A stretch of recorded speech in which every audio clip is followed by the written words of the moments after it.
Hey guys, Kelly Racing here from Cedar Falls, just to give you some tips on how to get a good pop out of training and how to get your reps to $1,000 as soon as possible. My first big tip for you is make sure you watch all 3 days of training. I run Drew Frank's training because he has some of the best training here in the nation, and I've watched all 3 days multiple times, scripted them word for word. There's key sections you should really focus on, but there's other information in there that's really great for the representatives to know, and you want to make sure that you've kind of got his mannerisms down, really see how he runs the training so you can effectively run it like he does. Mike actually told me that as a new DM, your biggest focus should be training number 1, and then your interview and really PDI as well, because if you run an effective training, you really teach reps how to sell Cutco. Through PDI, you can really help manage their schedules, manage their emotions, and help them manage throughout their entire career. Body language is equally important. So your body language should be very confident, but relaxed as well. So honestly, I sit through a majority of my training. Obviously, I stand when I'm writing anything on the board, when I'm saying anything important, presenting fast start prizes, trying to really create some energy. But generally, I sit so I'm eye to eye with my representatives and really more comfortable, more on their level with it as well. When you do stand to write things on the board, make sure you're not talking over your shoulder. Make sure you're not talking to the whiteboard. Make sure you stop what you're doing, stop what you're writing, turn around, talk face to face with your reps. You want to make sure as well you're the same in day 1 as you are in the interview. So you don't want to go from day 1 or interview, seeming kind of strict, a lot more confident and trying to act like their boss. And then they come into training and you're super high energy and you're a completely different person. You're going to scare your representatives. So you really want to make sure you're the same person from the interview to day 1 of training, and obviously increase intensity throughout. By the time you get to fast start prizes, there should definitely be some excitement. You should really get it going through your representatives. Day 1, in my opinion, is the most important day of training. The first most important day of training, because if you don't have a good day 1, they're not coming back for day 2 because they're not comfortable with the program. So day 1, you really need to focus on. I set aside an hour, at least an hour before every single day of training, and I still watch the key sections of Drew Frank's training. If I don't have time to literally sit down and watch them, then I still put them on in the background and I listen to them while I'm doing whatever I need to do. I go through my entire training script before I start training, read through it word for word so I remember what to say, where to say it. Even though you're doing it every single week, you want to make sure it's fresh in your mind, you're ready to go for it. You definitely want to increase intensity throughout training, like I said. By day 3, you want them to be confident, you want them to be enthusiastic, you want them to be like gripping to their sample kits, ready to run out and do their first demo. So it's really creating that excitement. You want to make sure you walk them through the entire presentation. On day 3 of training, when we go through the full presentation, I do it as a virtual presentation. So they can see exactly what a virtual looks like front to back. They can jot down in their manuals where to do all the clicking, how to build rapport with the customer throughout the videos. We do a wish list, we do recommendations, everything with the virtual training. That way they've gone through one virtual training and they've role played the face-to-face multiple times as well. Definitely no stress to them, the positive attitude, the strong work ethic. This job's not for everybody, but try it out for 2 weeks because you at least deserve to give yourself the chance. So really make them feel comfortable that no matter who they are, they can and will sell a ton of Cutco. Make sure you have the expectations. Make sure you have the standards set in place.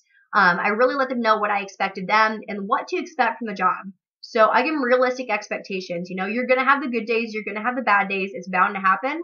But what really matters is how you handle it. Cutco benefits the customers more than it does us. So that's the biggest thing I stress to my representatives in training is the service that you're actually giving to your customers by getting them something for their families that they're going to have for the rest of their life. So don't be selfish, do your job and get your customers some Cutco. We go through testimonials on Cutco.com after teaching the demo. We role play each section, highlight key points. Setting standards is very, very important. And when you're going through the names list at the end of day 1, you need to make sure you're spending plenty of time in the names list. You need to make sure you're giving them extra thought joggers. Nobody should leave that room without at least 40, 50 names on that list, minimum. And then you want them to make sure that they come in with a lot more numbers. Our minimum is 20 HM30s, absolute minimum. Depending on my group, I raise it to 30.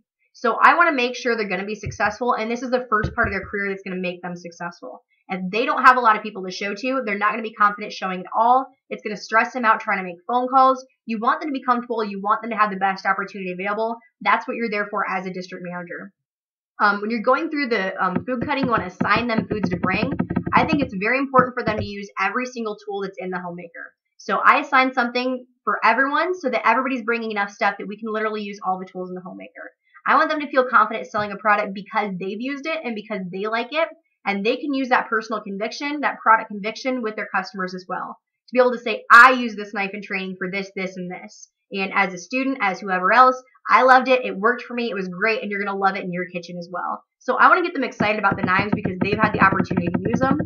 I think that's a little more overlooked, but I think it's an absolutely huge, very important thing for them to have the opportunity to use it. So going through competitive cutlery, all that kind of stuff, I want to make sure that everybody has a good understanding of what people spend money on. So we always go through, what do you spend your money on? So people obviously spend money on these knives because they're the best of the best. I literally have them convinced that Cutco is at least $4,000 to $6,000 for a homemaker. And everybody is totally cool, totally comfortable with that. So by the time I tell them it's only $10.79, they're ready to go out and sell one already. They're comfortable with the price because we've gone through that a lot. I've made sure they're comfortable with it and made sure they understand why people pay for these things and why they are the price they are. And that's because they're the best of the best and they're going to last. And their assignment is to book 6 HM30 demos for the weekend, and we really stress HM30s a ton. So I tell them HM30 is really more for the customer than it is for them because you don't want to waste the customer's time. You don't want to show somebody that's, knives that's not going to be interested in the product. It doesn't benefit you or your friends to go to show to a bunch of your friends in college. So show to the people who are going to be interested in the product, the people it's going to benefit the most, which is the HM30s. We also talk sets a lot. So we talk about the benefits of sets multiple times throughout all the days of training, why sets are better for the customer. I really get them excited about sets and let them know why sets are better for their customer, obviously how it's better for them as well. So I definitely have the mindset in my representatives that what they're doing is providing a service to their customers, and as a nice side effect, they make some great money off it as well. So we go through multiple wish list examples. On our wish list, I will not let them have a wish list that is less than 5 knives or 5 gifts and accessories. Now, I've told them, obviously there might be some exceptions to the rule, but that should be your bare minimum. Most families use at least 5 knives or 5 gadgets in their kitchen, and you can work on it from there. So you really want to make sure you're building good rapport with your customer. So overall, just make sure you do watch all 3 days of training. You script them all. You really set standards right from the get-go. So in my office, everybody needs to hit their first promotion their first weekend. That's a standard. That's their job. That's what I expect of them. That's why that's what they go out and do. I also let them know how important PDI is. I let them know how important their assignments are. So PDI is an expectation that literally is their job. You will call me every single morning between 7 and 9, so I learn how to work with you the best and we can be an effective team together. So those are some of my biggest tips. Definitely make sure you set expectations. You talk about sets a lot. You talk about how it's going to benefit the customer. You really get them comfortable with the price from the get-go and make sure they use all the tools in the homemaker so they're comfortable selling it to their customers. Have a great night.